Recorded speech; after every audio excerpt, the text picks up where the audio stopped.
Yeah, my name is Jerome Sokolovsky. I'm with the Voice of America.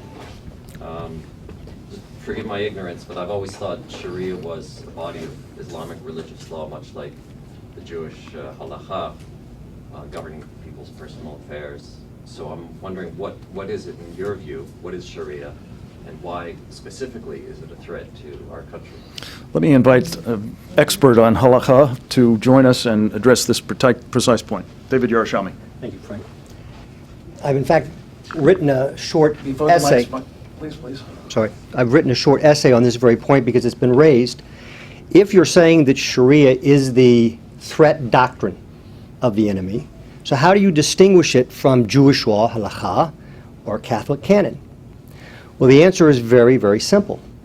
Simply look at the doctrine. Jewish law nowhere calls for a worldwide hegemony or caliphate. Nowhere does it exact upon its advocates or adherents the desire to impose it on another. In fact, one of the principal elements of Jewish law is, in Aramaic, as it's written in the Talmud, Dina de Malchuta Dina, the law of the land is the law. Shariah has exactly the opposite ends. And you don't have to take what's been written in this particular report. You can go to all of the sources of Shariah.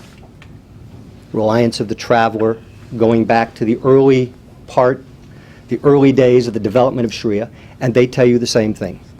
The goal of Shariah is the imposition of a worldwide political order called a caliphate, in which everyone, Muslim and non-Muslim, has imposed upon them Shariah law, either as an adherent or as a protected people, al-dhimma, or they're forced either at the edge of the sword to convert or die. Those distinctions run from the beginning of Shariah's development, all of the jurisprudence, until today. It is extant authoritative law. So when you want to know the difference between Shariah, Catholic canon, or Jewish law, or any other code of law, you simply look at the doctrine, like all of us who are attorneys or experts in any jurisprudence would do.